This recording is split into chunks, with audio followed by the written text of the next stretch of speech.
जय हिंद विद्यार्थी मित्रांनो, पोलीस भरती 2022-23 मधील महत्त्वाचा जो घटक आहे तो म्हणजे मुंबई शहर आणि यामध्ये शेवटचा जो टप्पा आहे तो म्हणजे कागदपत्र पडताळणी। आणि कालच आपला यादी आलेली आहे की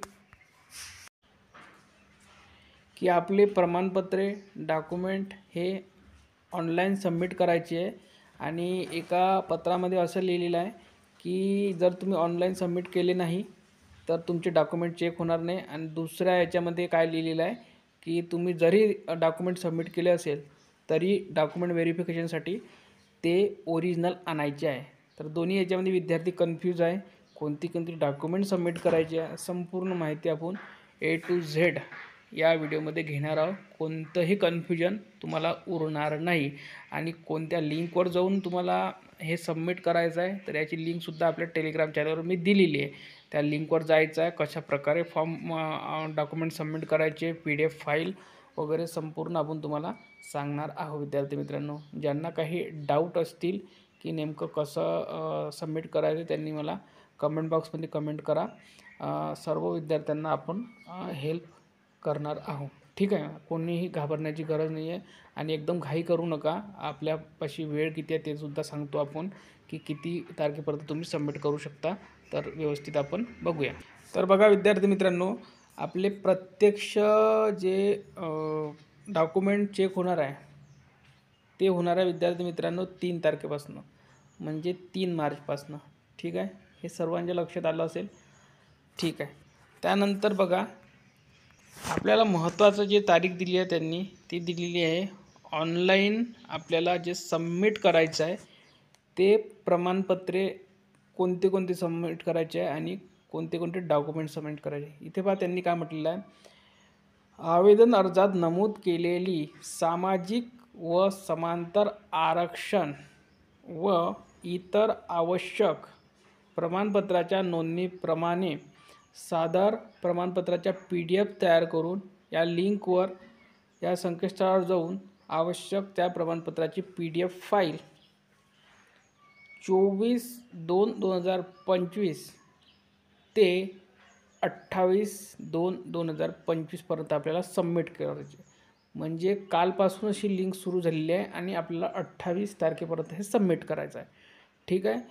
खूप काही विद्यार्थी नाही आहे, फक्त आपल्याला किती, एक शिपाईचे विद्यार्थी आहे, त्यानंतर एक चालकचे विद्यार्थी आहे, एक कारागृहाचे आणि एक वाद्यवृंदाचे। आपल्याला माहिती आहे आपण जेव्हा फॉर्म भरलेला होता तेव्हा भरपूर असे लोक 12, 13, 17 लाखपर्यंत विद्यार्थ्यांनी फॉर्म भरलेला होता। तर घाबरण्याची गरज नाही आहे, साईड काही एवढी बिझी होणार नाही, ठीक आहे। तर बघा तरी पण आपण 28 तारखेची वाट न बघता तुम्ही 26 किंवा 27 तारखेला भरू शकता, ठीक आहे। आता बघा तुम्हाला कोणते कोणते डॉक्युमेंट सबमिट करायचे आहे। बघा इथे काय म्हटलं आहे त्यांनी, सामाजिक व समांतर आरक्षण। आता समांतर आरक्षण म्हणजे काय होतं, तुम्ही जर प्रकल्पग्रस्तामधून फॉर्म भरला असेल, तुम्ही जर महिलांमधून फॉर्म भरला असेल, तुम्ही जर कशामधून फॉर्म भरलेला असेल, भूकंपग्रस्तामधून फॉर्म भरला असेल, तुम्ही होमगार्डमधून फॉर्म भरलेला असेल, तुम्ही जर खेळाडूमधून फॉर्म भरलेला असेल, तुम्ही जर पोलीस पाल्यामधून फॉर्म भरलेला असेल, ठीक आहे, तुम्ही अंशकालीन पदवीधरमधून फॉर्म भरलेला असेल किंवा तुम्ही अदर म्हणजे एक सर्व्हिसमॅनमधून फॉर्म भरलेला असेल, या समांतर आरक्षणमधून फॉर्म भरला असेल तर ते प्रमाणपत्र तुम्हाला तिथे सबमिट करायचे आहे। आता सामाजिक आणि समांतर आरक्षण, ठीक आहे। तर यामध्ये बघा आपण पुढील अपडेट बघूया। त्यांनी दुसऱ्या पत्रामध्ये काय म्हटलेलं आहे, तर बघा तुमची जे डॉक्युमेंट आहे 3 तारखेपासून सुरू होणार आहे म्हणते।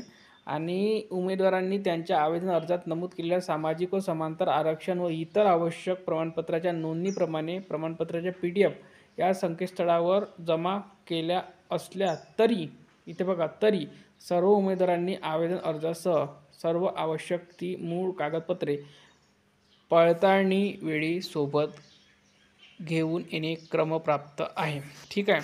आता त्यांनी इथे काय म्हटलेलं आहे, इथे जे त्यांनी म्हटलेलं आहे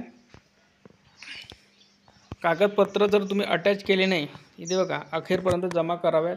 जे उमेदवार त्यांच्या कागदपत्राच्या PDF फाईल जमा अटॅच करणार नाहीत त्यांची कागदपत्र पडताळणी करण्यात येणार नाही, ठीक आहे। तर बघा तुम्हाला ऑनलाईन तर सबमिट करायचंच आहे आणि सोबतसुद्धा घेऊन जायचं। हे जर ज्यांच्या लक्षात आलं असेल त्यांनी विद्यार्थी मित्रांनो इथे आपल्याला कमेंट करायचं आहे. ठीक आहे. तर बघा तुम्हाला ऑनलाईनसुद्धा सबमिट करायचं आहे. काही विद्यार्थी काय असते, आपण तर ऑनलाईन सबमिट केले, आता आपण आपले डॉक्युमेंट व्हेरिफिकेशन झालं असं नाही होत. ते ऑनलाईन त्यांनी वेगळ्या कारणासाठी बोलवू शकतात किंवा त्यांचं ऑनलाईन सिस्टम फास्ट व्हावं त्याच्यासाठी त्यांनी बोलावलं असू शकतात आणि तुम्हाला स्वतः जाऊन तिथेसुद्धा सबमिट करायचे आहे किंवा डॉक्युमेंट करायचे आहे. ठीक आहे. तर दोन्हीही आपल्याला काम करायचं आहे. आता बघा ही लिंक आपल्याला आपण टेलिग्रामवर दिलेली आहे विद्यार्थी मित्रांनो. ठीक आहे. आता बघा आपण जर टेलिग्रामवर गेला आणि त्या लिंकवर तुम्ही क्लिक केला तर बघा त्या लिंकवर क्लिक केल्यानंतर तुम्हाला हे पेज ओपन होईल. Mumbai police recruitment 2022-23 for post of constable वगैरे असं येईल आणि इथे बघा तुम्हाला एक खाली काय येईल तर यूजर लॉग इन, इथे ॲप्लिकेशन नंबर टाकायचा आहे तुमचा. ठीक आहे.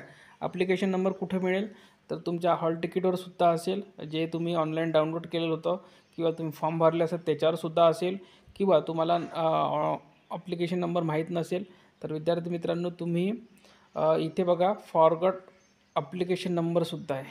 ठीक आहे. तर ते सुद्धा करू शकता इथे क्लिक करून.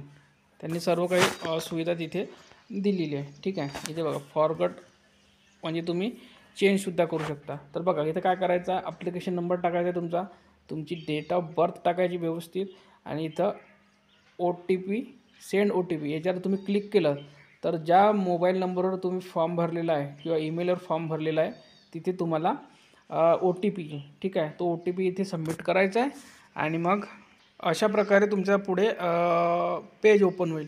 तिथे बघा तुम्हाला काय म्हटलेलं आहे, SSC HSC marksheet, SSC certificate. आता सर्टिफिकेट आणि मार्कशीट, डिप्लोमा, इथे डिप्लोमा सबमिट करायचा आहे 10वी-12वीचा, त्याला सनदसुद्धा म्हणतात काही लोक, तर ते सबमिट करायचं आहे. ठीक आहे. त्यानंतर स्कूल लिव्हिंग आणि बर्थ सर्टिफिकेट सबमिट करायचं आहे. आता ऑर म्हटलं आहे तर तुमच्याकडे बघा TC असेल म्हणजे लिव्हिंग सर्टिफिकेट असेल तरी चालणार आहे. बोनाफाईड जर तुम्ही शिकत असाल तर बोनाफाईडसुद्धा चालणार आहे. ठीक आहे. त्यानंतर तुमच्याकडे जन्मदाखला असेल जो तुमच्या ग्रामपंचायतमधून मिळतो, तुम्ही जर नगरपालिकेच्या गावात राहत असेल तर नगरपालिकेमधून सुद्धा मिळतो, आणि किंवा जिथे तुमचा जन्म झालेला आहे तिथलं तुम्ही सबमिट करू शकता. म्हणजे ह्या 3 डॉक्युमेंटपैकी कोणताही एक डॉक्युमेंट इथे तुम्ही सबमिट करायचं आहे. ठीक आहे. त्यानंतर बघा काही विद्यार्थी प्रश्न विचारतात की सर माझ्याकडे बर्थ सर्टिफिकेट नाही आहे, तर तुमच्याकडे 3 पैकी एक जर असेल तर चालणार आहे. आणि जरी हे तिन्ही जरी नसेल तर तुम्ही विद्यार्थी मित्रांनो तुमची 10वीचे सनद इथे सबमिट करू शकता, त्याच्यावरसुद्धा डेट ऑफ बर्थ राहते, किंवा तुम्ही 12वीची सुद्धा सनद इथे सबमिट करू शकता. ठीक आहे. त्यानंतर बघा Maharashtra domicile or Indian residence certificate म्हणजे डोमिसाईल तुम्हाला इथे सबमिट करायचं आहे. ठीक आहे. इथे सबमिट करायचं आहे. त्यानंतर कास्ट सर्टिफिकेट, खूप महत्त्वाचा टप्पा, कास्ट सर्टिफिकेट इथे सबमिट करायचं आहे. त्यानंतर लगेचच इथे एक ऑप्शन आहे कास्ट व्हॅलिडिटी. आता जर तुम्ही 12वीमध्ये 11वी-12वी जर विज्ञान शाखेमध्ये शिकला असेल किंवा सायन्स बॅकग्राऊंडमधील असाल तुम्ही 11वी-12वी, तुमच्याकडे जर कास्ट व्हॅलिडिटी असेल तर तुम्ही सबमिट करू शकता. किंवा तुम्ही आर्ट फॅकल्टीमधला असेल, कॉमर्स फॅकल्टीमधला असेल, तुमच्याकडे व्हॅलिडिटी नसेल तर तुम्ही इथे सबमिट करायची नाही, कारण की तुमच्याकडे असणार नाही. तर इथे घाबरण्याची गरज नाही आहे. प्रत्येकाकडे कास्ट व्हॅलिडिटी नसते. ज्यांच्याकडे आहे ते सबमिट करू शकता, ज्यांच्याकडे नाही आहे त्यांनी घाबरण्याची गरज नाही. इथे बघा वुमेन सर्टिफिकेट म्हटलेलं आहे, तर वुमेन सर्टिफिकेट सुद्धा खूप काही विद्यार्थ्यांकडे नाही आहे, तर ते सबमिट करण्याची गरज नाही, ते सुद्धा ब्लँक सोडायचं आहे. ठीक आहे. कारण की समांतर आरक्षणमध्ये फिमेलमध्ये तुम्ही जर फॉर्म भरला असेल तर तुम्ही फॉर्म भरायच्या वेळेस यस केलं असेल तेच तुमचं इथे चालणार आहे. सर्टिफिकेट वगैरे भरण्याची गरज नाही, ब्लँक ठेवायचं आहे महिलांनी खास करून. त्यानंतर NCL म्हणजेच नॉन क्रिमिलियर सर्टिफिकेट, तर कोणाकोणाला लागतं तर जे आपल्याला SC आणि STला सोडून, ठीक आहे, ज्यांच्याकडे नॉन क्रिमिनल ते सबमिट करायचं आहे. ठीक आहे. आणि इथे अपलोड डॉक्युमेंट करायचं आहे. ठीक आहे. तर अशा प्रकारे तुम्हाला इथे सबमिट करायचं आहे. तुमच्याकडे समांतर आरक्षणाचे सर्टिफिकेट असेल ते सुद्धा तुम्ही इथे सबमिट करू शकता. ठीक आहे. तर या व्हिडिओमध्ये इथपर्यंतच. काही समजलं नसेल तर विद्यार्थी मित्रांनो कमेंट बॉक्समध्ये कमेंट करा. काही प्रॉब्लेम आला तर नक्की विचारा. घाई करू नका, व्यवस्थित भरा. PDF फाईल करून टाकायची आहे. ठीक आहे. तर या व्हिडिओमध्ये इथपर्यंत. व्हिडिओला लाईक करा, शेअर करा आणि चॅनलला सबस्क्राईब करून घ्या. धन्यवाद.